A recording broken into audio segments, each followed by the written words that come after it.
So we see here that Lord Kapila is taking care of the entire situation of Kardama Muni. Because Kardama Muni wants to take up renounced order, but his wife Devahuti was a concern for him, as Prabhupada says here. He was in anxiety, but Kapila Muni says, no, I will also take care of her, but how he will take care of her? He says, I shall describe the sublime knowledge to my mother so that she can attain perfection of self-realization. So, Lord Kapila is incarnation of the Lord, and it is an instance where the Lord himself is taking care of the material situation also. Because one cannot, as Prabhupada is explaining here, without an older son to take care of the mother of his wife, he cannot take sannyas order. The women, according to the Vedic revealed scriptures, for reasons best revealed in the scriptures and best known, least understood, women has to be under the shelter of the father in the beginning, then the husband, and then the eldest son. It may be very unnerving to modern educated women, but that's why I said it's least understood. One has to understand the entire the build-up of the psychology of a man against the psychology of a woman. There are inherent dependent factors, especially emotional factors, which cannot be done away with so easily unless the woman transcends and again, goes beyond the bodily concept of life. Woman, normally it is through normal process of pravritti marg, it is not so easy for a soul in the woman's body to transcend these limitations. But anyone who is associating with the chanting of Hare Krishna properly, then actually there is no limitation, they can transcend. The limitations, they can transcend. And they can transcend the limitation to the extent to which they associate with the holy name and engage in pure devotional service, they can transcend. So here Kapila Muni is saying that I will make my mother transcend by giving her this transcendental knowledge. I will make her transcend. And once she is transcendental, then there is no need for this kind of material protection. He ends the story there. I will describe the sublime knowledge which is a door to spiritual life to my mother so that she can attain perfection and self-realization.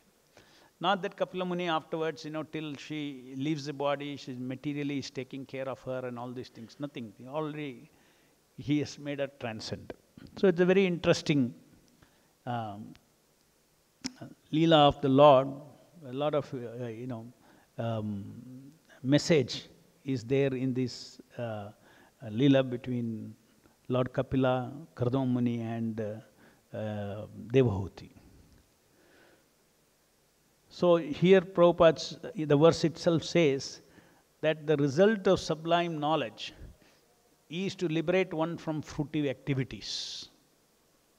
So actually the fruitive activities is the binding factor for the living entity into this material world.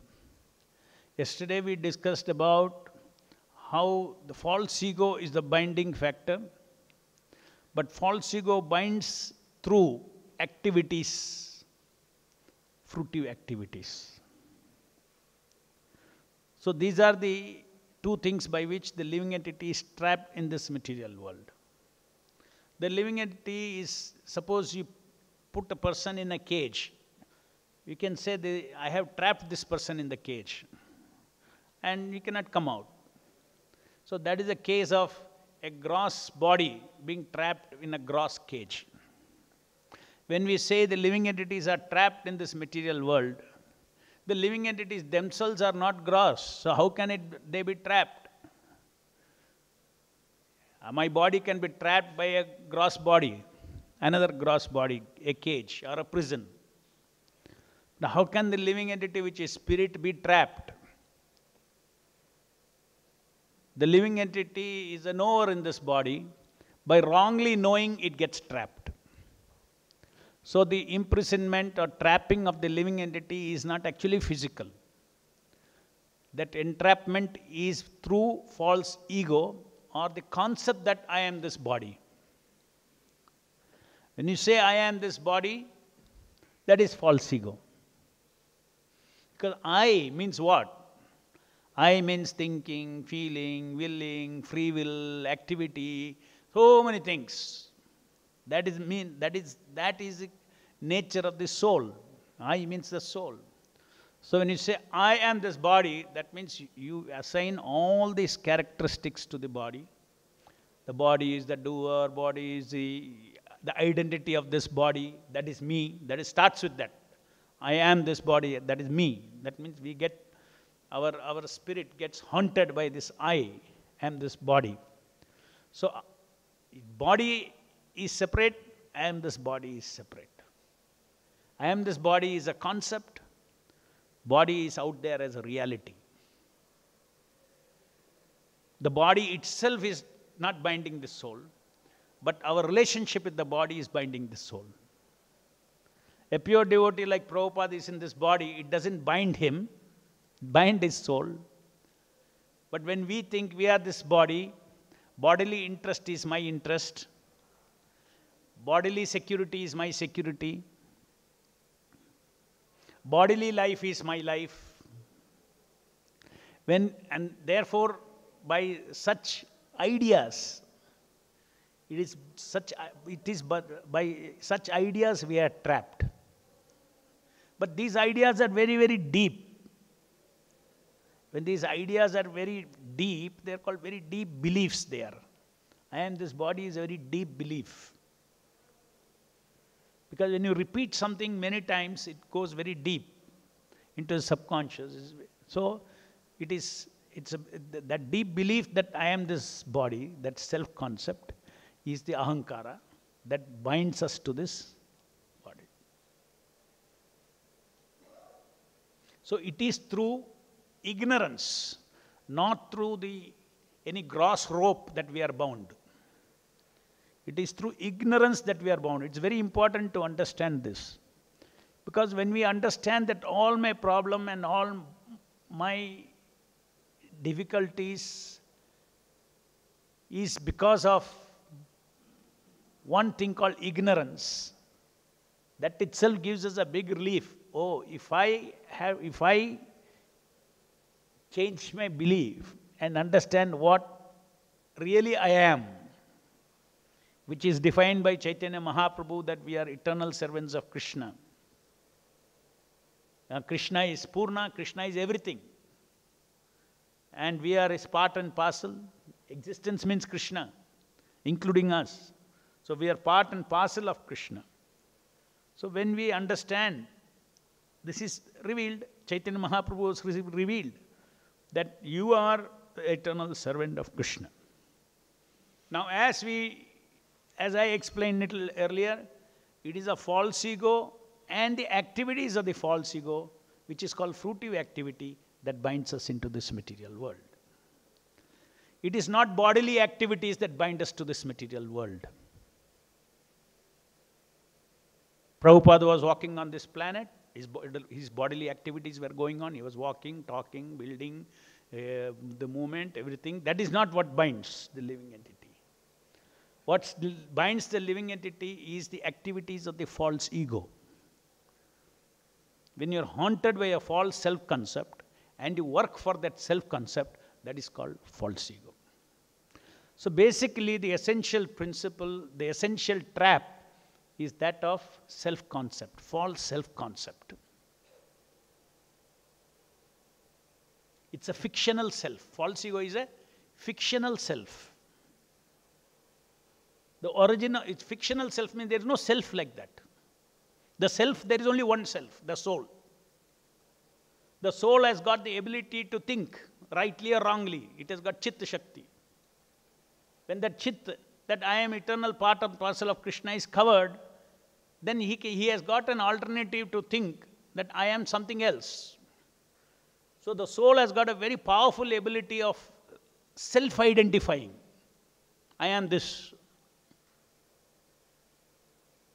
And of course, this I am this body is completely facilitated by Maya. And activities of this false self is supported by Kala. Kala is the energy of the Lord, which actually pushes one to fruitive activities. There is an energy acting upon this body.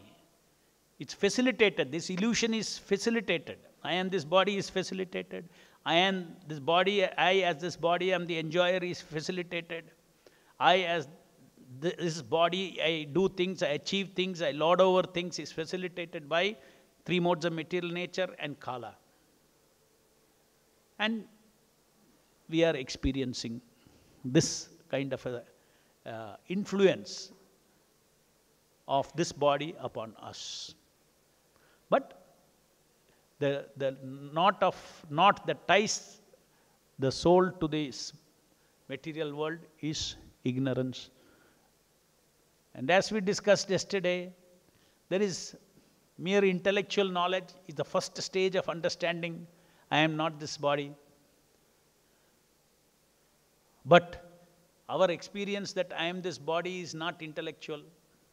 Our experience is experiential, isn't it? We think, feel and will I am this body.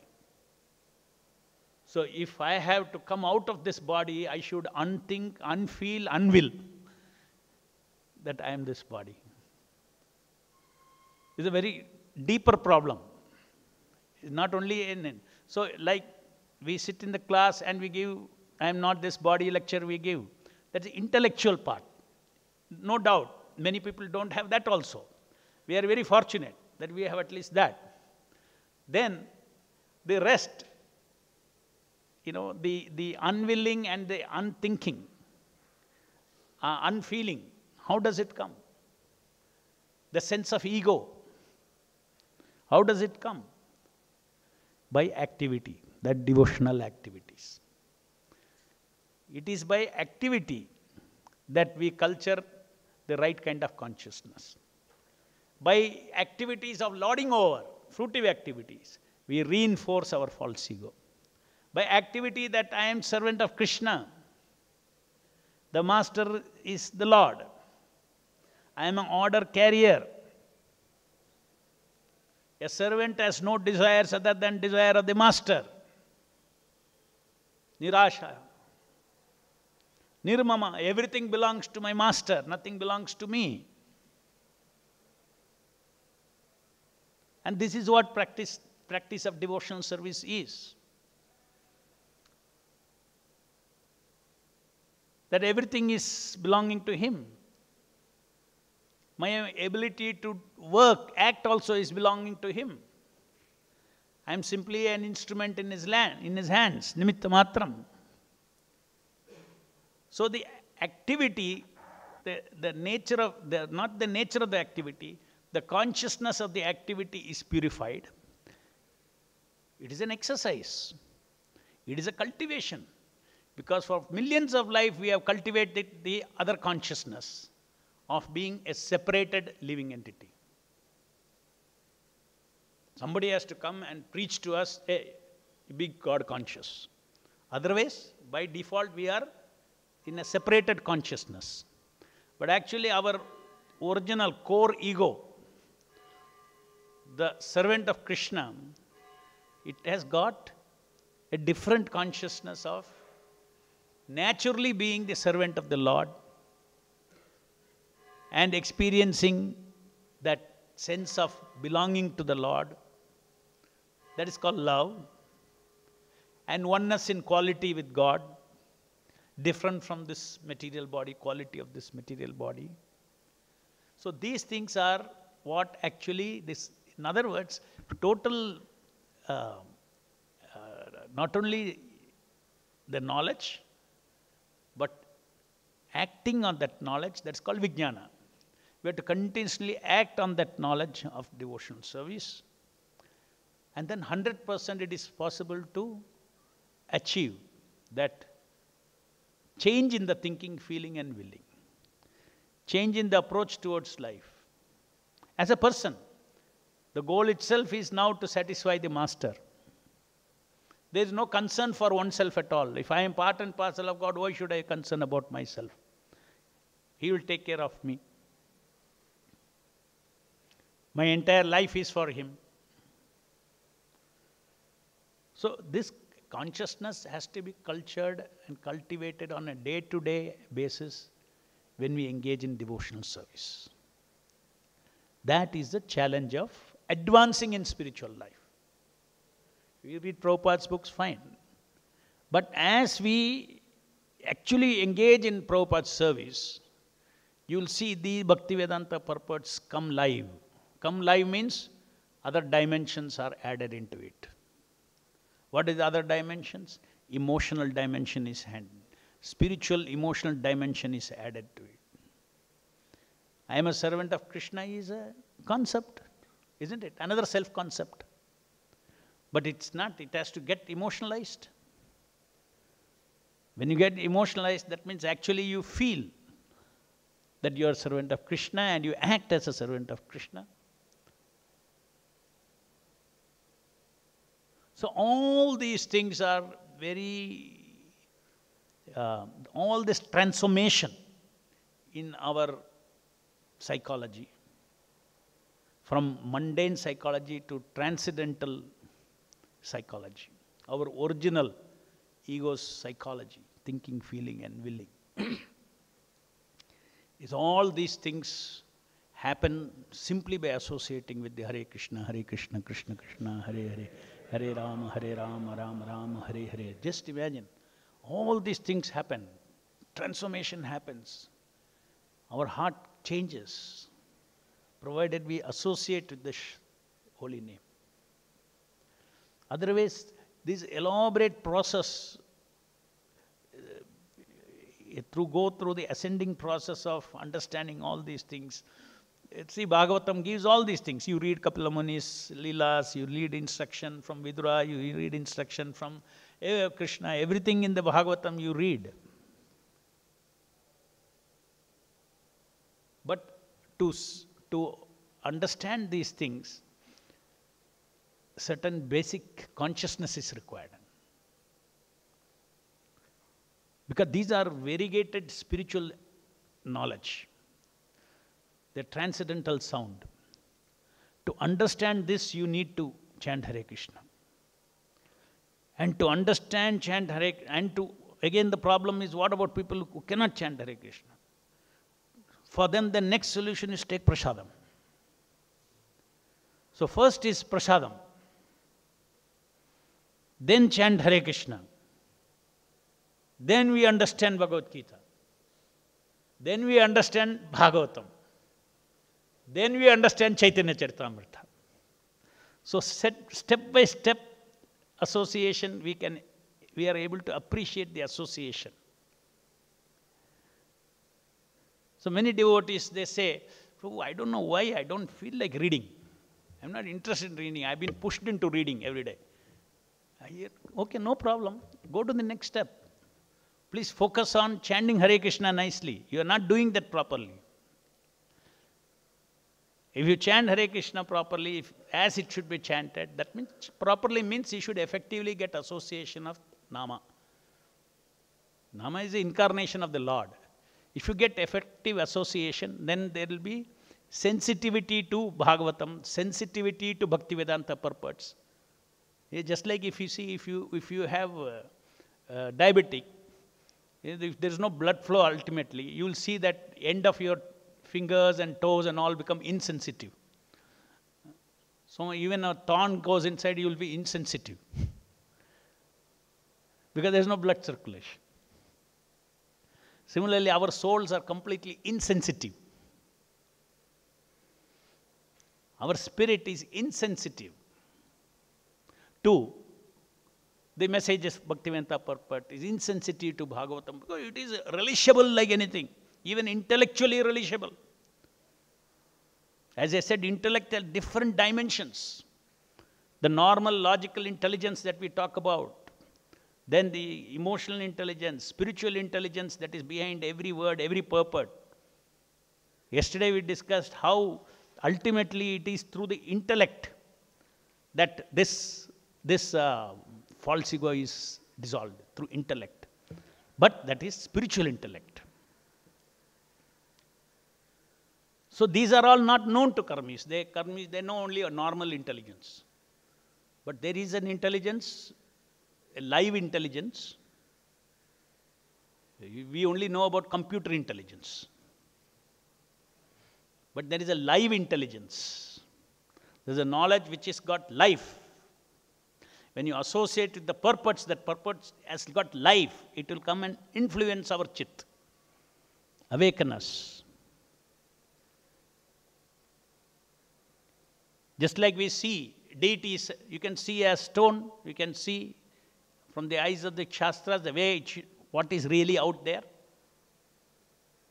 Holy name also, you can see it as ordinary vibration and understand it is Shakti or Avatara of the Lord.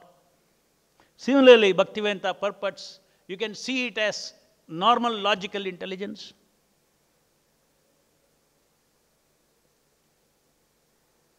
It's like seeing the deity as a metal. As much caution, as much guidance is required to see the deity, to see the holy name. One requires guidance, spiritual guidance, not intellectual guidance, proper attitude, proper consciousness to touch what is behind these words, what is behind these purports. It is relishable, it is enjoyable, it is bliss to associate with transcendental knowledge. Any questions?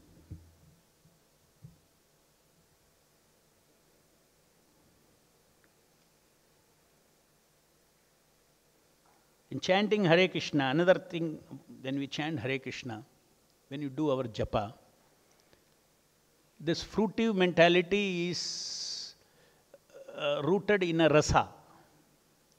That rasa is lauding rasa. That rasa is success rasa. If you see in this material world, the whole material world is running on success, success, success. People have no other, once they have their, enough to eat, sleep and, have a good family, house and all, what are they all running for? How much does a man need? We are all running for what? For success rasa. Success rasa. Succeed in their business, succeed in the social relationship, succeed in name, fame. That's all. They're running around for that. The entire world is. So, fruitive mentality is characterized by success rasa, achievement rasa.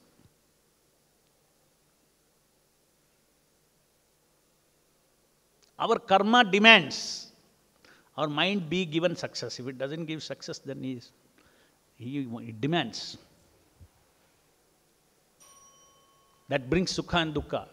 Failure gives unhappiness, success gives happiness. This goes on. This biggest contamination of success rasa is purified by japa. How? Directly purified by japa, by feeling a sense of success in moving every bead towards fulfillment of the order of the Guru. that consciousness. Hare Krishna, Krishna Krishna, Hare Hare, Hare Ram, Ram Ram, Hare Hare, Hare Krishna, Krishna Krishna, Hare Hare, Hare Ram, Ram Ram, Hare Hare. Before the next mantra, give a drop of sense of success to yourself. Highly purifying it is. All our fruitive mentality will be burnt. 1416 rounds is how much? 1730. 1738 times a day you are feeding your sense of success.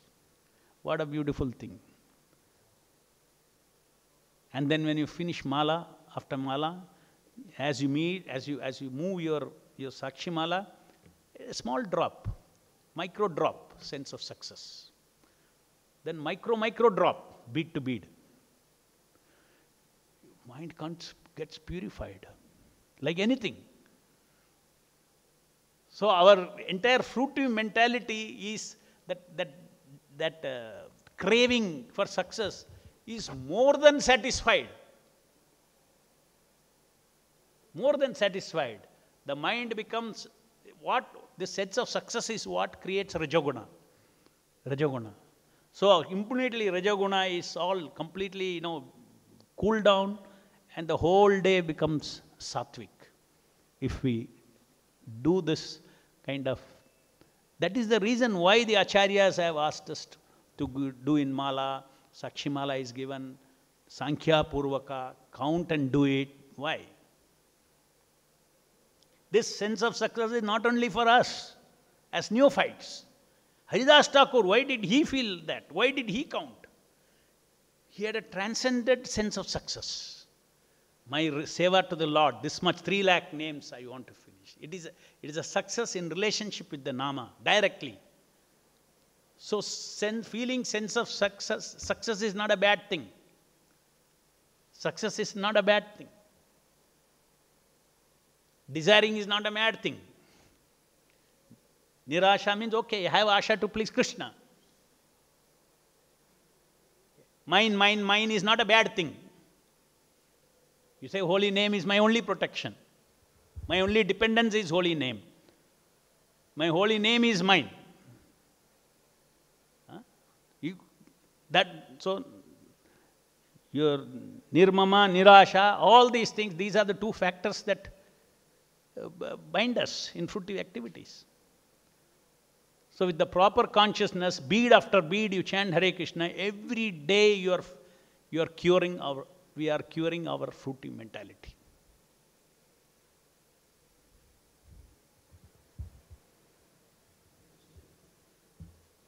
Any questions? Yeah. Prabhu, a student of literature, absorbed in Shakespeare and all, he actually breathes Shakespeare. Right. At the same time, we are also talking about being absorbed in purports of Srila Prabhupada. Right. The effect of that, how is it, how to understand that effect? The air he breathes is different, the air you breathe is different. Both are breathing. The air is different. I am breathing spiritual chit. It's a spiritual knowledge, energy from the Supreme Lord, incarnation. He is breathing like a paper bullet. There's a real bullet. You are using real bullet. And he is using paper bullet in the paper world. That's all.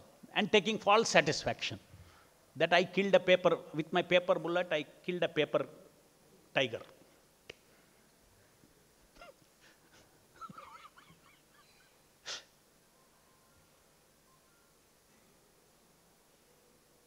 It is the empty hits, that's all. Meaningless life. Because this material world is a perverted world for perverted rasas of what is in the spiritual world. So like Prabhupada says, these are all meant for people with meager intelligence. Very nicely Prabhupada says. The variegatedness of this material world are meant for people with meager intelligence. Why? Because those who are intelligent understand that these are all reflection, these are all symbols. The real thing is Krishna, real thing is I am eternal servant of Krishna, devotion service to Krishna, Krishna's creation, Krishna, all reality. We are continuously dealing with reality, They are continuously dealing with illusion. Illusion is in the head. They are in this world, devotees are also in this world. We relate in reality terms, they relate in illusion. They project, they take an illusion out of this. Just like out of light patches in a television, you make a story in your mind and you are enjoying rasas. So karmis are doing that. We are saying, no, I know it is light patch. I don't want to create any rasa out of this. Father, mother, this thing, children, this thing, society, social gathering, all this. That story I am not interested in. I am interested in where is the real story. That is real television comes by chanting Hare Krishna Mahamantra, by hearing all this, through Shabda. The Shabda is a route to that world. ग्रंथराज Shrimad Bhagavatam की जय, जगत गुरु शिल प्रभुपाद की जय।